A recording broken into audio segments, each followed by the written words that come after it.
In this short presentation, we'll be looking at the third content area in Topic 1, the foundations of education and care, and what constitutes the current Australian context. The complex foundations of Australia's history have had material effects on the current structure of our early years context. Some of these influences are obvious, such as the split between the compulsory and pre-compulsory sectors, and the different philosophical approaches taken in these sectors. Others, such as the origins of what we know as preschools and long day care centres, are not so well known. In this presentation, I'll take you through a chronological journey of the history of the early years sector, noting some significant events influencing contemporary education and care contexts. It's estimated that some 260 Aboriginal languages, representing 600 to 700 dialects, were spoken at the time when Australia was colonised by the British in 1778. In this pre-colonisation period, the education of and care of children was the responsibility of the biological parents and their extended family within the tribe. Aboriginal people view childhood as part of lifehood, encompassing all experiences and reality from the womb to the tomb. This worldview of childhood is significantly different to that of those who came to Australia in the First Fleet, and it's important for us as educators to be mindful of how the colonisation of Australia has been experienced by Aboriginal people both then and now. Karen Martin's chapter referenced here is an excellent resource for you to read more and start thinking about that. The establishment of penal colonies by the British in the late 1770s saw the introduction of Western, predominantly British structures, systems and ideologies to Australia. By 1800, the population of European children in New South Wales had increased from the 26 who arrived on the First Fleet to 725.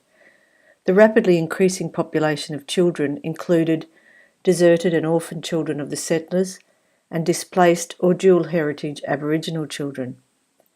The destitution and poor health of many of these children led authorities and influential citizens of the day to consider them to be in dire need of care and protection.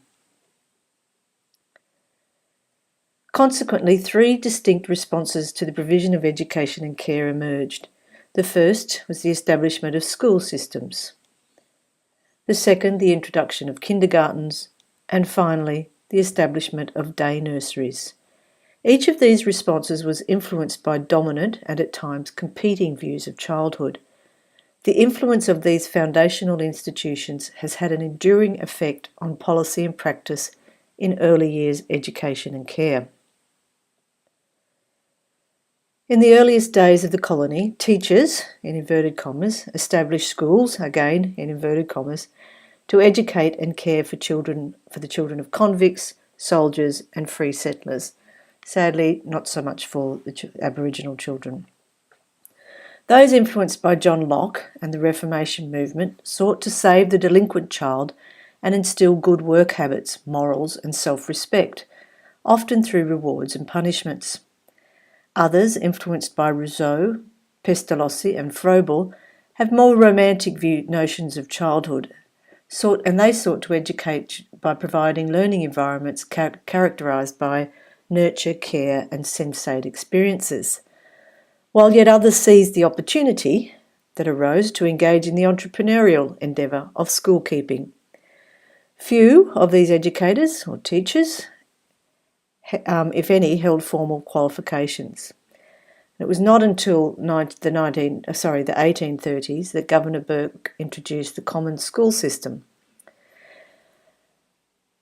that some unification around the schools and qualifications started to be discussed. However, the Protestant and Catholic churches met this move with strong opposition, as they'd already established a number of what was called denominational schools or church schools, and they weren't willing to relinquish these to the government. During this period, the school systems were essentially unregulated, and they enacted different curricula and were regularly attended by very young children. In 1880, at the instigation of Henry Parkes, the Public Instruction Act was passed, heralding three significant changes to the governance of schools. The first was the introduction of free, secular and compulsory education for all children between the ages of 6 to 14, and the second was the withdrawal of state aid to denominational schools. This was to have a significant effect in the landscape of education and care. Some of the denominational or church schools closed. The children who were going to schools who were under 6 were starting to not feel as welcome. In fact, in 1881, the year after the Act, a survey of ages of children in schools revealed that 20% of the schools of children at school were under the starting age of 6 years, and that some were as young as 3 years of age. These were often in specifically designated classes called infants classes.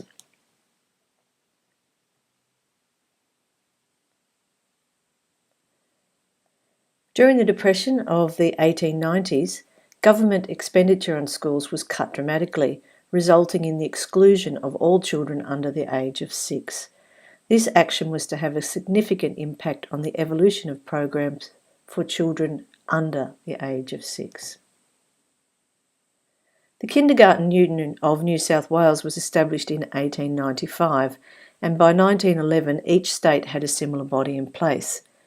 Inspired by similar movements in Europe and America, and following Froebel, concerned for the number of children left to their own devices in the streets of the slums, the Kindergarten Union set out implementing an agenda of social reform. The union aimed to set forth kindergarten principles, to endeavour to get those principles into every school in New South Wales and every other state, and to open free kindergartens wherever possible in poor neighbourhoods. These educational and philanthropic aspirations gained the patronage of the upper and educated classes of the states, who supported the contention that attendance at kindergartens run by refined and womanly women would counteract the bad habits and harmful things they learned in the streets. One of the first actions of the Kindergarten Union was to establish training programs for kindergarten teachers. These were often delivered by American-trained teachers, and they were very different to those of the teachers' colleges for schools in that they combined Froebelian developmental approach with the scientific studies of children. Kindergarten Union teachers were of the belief that school-based infants teachers were too focused on curriculum instruction and not focused enough on the development of the child. This divergence later led to the demise of the collaboration between the sectors.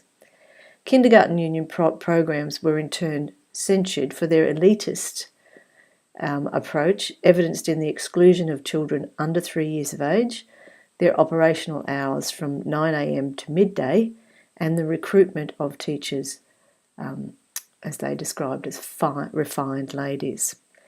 At this point in time, there were very few services to care for children under the age of 3. The 1904 Royal Commission recommended that creches be established to care for these very young children, particularly of working mothers. In 1905, the Sydney Day Nursery was established and was described as a place staffed by nurses and assistants with a matron in charge where children under school age, including babies of mothers in the paid workforce, were looked after for a small fee. The Sydney Day Nursery programs, and duplicated across all of the states, provided care and education for children from birth to 6 years of age. They were dedicated mainly to the health and development of the child and operated between 7 a.m. and 6 p.m. to cater for the children of working parents. These services signified the birth of what we now know as long daycare services, and were the first alternative pre-compulsory school service as an alternative for the Kindergarten Union run services across the states. Campaigning by the Kindergarten Union to implement kindergarten methods in schools included public meetings and lobbying with governments, and led in 1905 to the restructuring of schools in most of the states. In New South Wales, that was under the director Peter Board, and who was also a patron of the Kindergarten Union.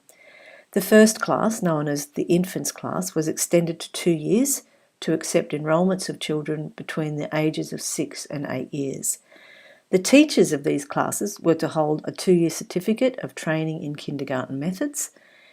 In 1912, the New South Wales government sent a lecturer from the Sydney Teachers College to Rome to train with Montessori, and upon her return the Montessori approach was widely implemented in the school system.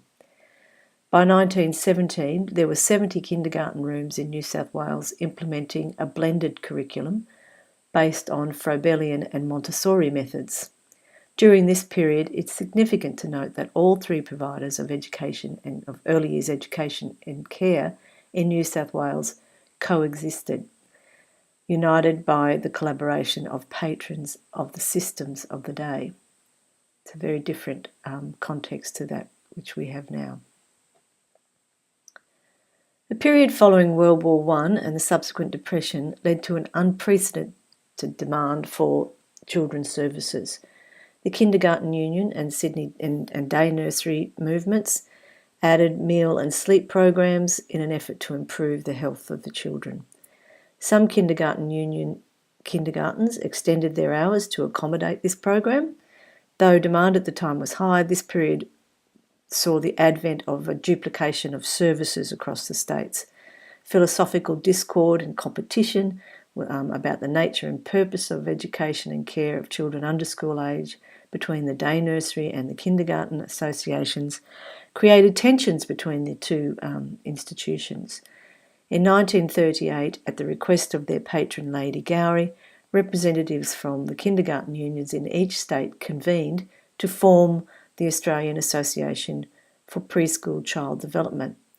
The aims of this organisation were to coordinate the work of the 6 kindergarten unions, to set standards for the guidance of young children in nursery kindergartens, to set standards for the training of kindergarten teachers, and to establish a bureau of publications relating to preschool work, and to organise a conference biannually. This organisation later became 3 entities, or 3 iterations of entities: the Australian Preschool Association, the Australian Early Childhood Association, and what we now know as Early Childhood Australia. Adding to the tensions of the time was the institution of federally funded demonstration centres, where methods of care and instruction would be tested and demonstrated, and problems of physical growth, development and nutrition studied. The Australian Association for Preschool and Child Development was appointed to administrate and service these centres, which were named after Lady Gowrie, and you would still know those as the Gowrie Services. The Australian Association for Preschool Child Development was thus uniquely positioned, and some might say privileged, as having the first national governance or national federal coalition and influence in the provision of education and care for children in the prior to school sector. After World War II, the race to rebuild the economy, immigration of skilled workers from Europe, and ascent of political movements, including feminism, contributed to a new landscape of education and care. During this period, the Australian Association for Preschool Child Development and the New South Wales Kindergarten Union returned to their original agenda of providing education and care for children between the ages of 3 and 6 through preschool programs. Some kindergarten union programs even adopted features of the school system, including the adoption of school term dates, the leading of the term preschool in the literature and even in the names of their services, being to describe their preschool programs. By 1954, the Australian Association for Preschool Child Development had become the Australian Preschool Association, which is cementing that focus on preschool programs. They espoused the view, influenced by the work of Bowlby's studies of childhood and development and maternal deprivation, that it was undesirable for children under 3 to be in groups or out of home care. This sentiment placed preschools at odds with the long daycare services and the day nurseries, and that continued to provide programs for the children of working mothers. During the 1960s, the preschool movement gathered momentum and programs moved further from the original philanthropic aims of social reform expressed by the Kindergarten Union to the provision of preschool education. Nationally, the demand for preschool programs, influenced by research that supported links between early years education and subsequent success at school, such as the Head Start program in the United States, was increasing. Each state approached this a little differently. In New South Wales, the Labor government of the time opposed the state provision of preschool services and thus provided the lowest level of assistance of all of the states at the time. Again, during this time, tensions between the services in the prior to school sector grew.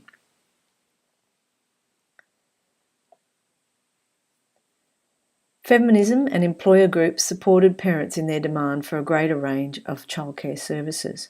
However, it was not until 1972 that the Commonwealth Government introduced the Child Care Act, which provided for increased childcare places to enable mothers to return to the workforce.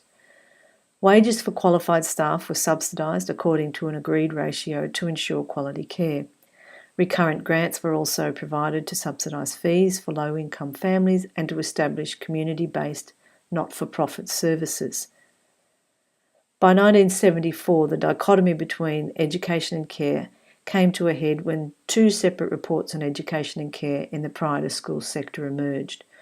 The Fry report recommended that preschool services be expanded under the education departments, and the Coleman report recommended that services be provided by the Department of Social Security. In 1976, the Fraser federal government established the Office of Childcare and withdrew federal funding for preschools and, which according to Brennan, re-established and indeed cemented the division between education and care services for children below school age. During this turbulent period, schools continued to provide programs for children eligible to attend in both public and private systems. These deep-seated epistemological differences on the prior-to-school and school sectors continue to resonate in current debates in early years education.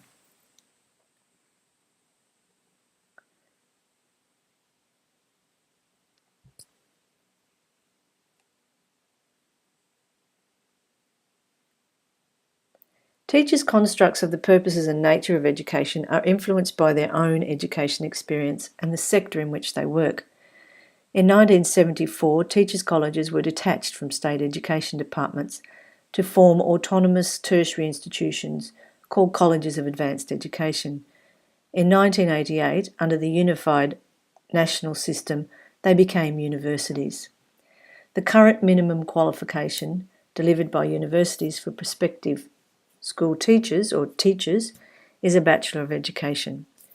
Most teachers working in schools in New South Wales until recent times will have gone through programs informed by foundational theories such as Locke, Skinner and Kohlberg, advocating behavioural outcomes-driven pedagogy in formal or structured learning environments.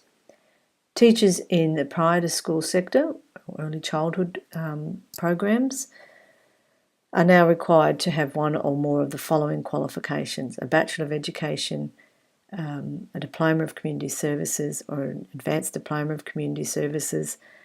Now, these programs have traditionally been informed by foundational theories of Froebel, Pestalozzi, Piaget, advocating child-centred, play-based, developmentally appropriate pedagogy within unstructured learning environments. Theoretical foundations shaped through teacher education and the curriculum teachers enact and the context in which they all work play a part in the discontinuities experienced by children as they move from one sector to the other, and that differs from state to state. Just trying to make the point here that the teachers who may be early years educators in the school sector might have a very different teacher education background to some of those who would have been trained in the prior to school sector, and that now with the National Early Years Workforce Strategy, we have programs such as the one that you're enrolled in, which cover birth to 12. So it's a very, very different context. Historical processes generate subjective meanings, and these can be taken up systemically, either in policy or practice, or just as accepted norms and practices. When these subjectivities are made visible through critical reflection, new beliefs, policies, and practices can be enacted. The historical processes that have been detailed in this presentation inform the subjectivities held by teachers in the prior to school and school sectors that impact on their views of the nature and purpose of education and care. I hope that this narrative has helped you to see some of the influences of the past on our present, and help you in some way contextualise the philosophical differences and some of the tensions informing the complex context of Australian early years education and care. Indeed, my hope is that you'll have been challenged and motivated to learn more about the complexity of this context by following up some of the additional resources and links on the website.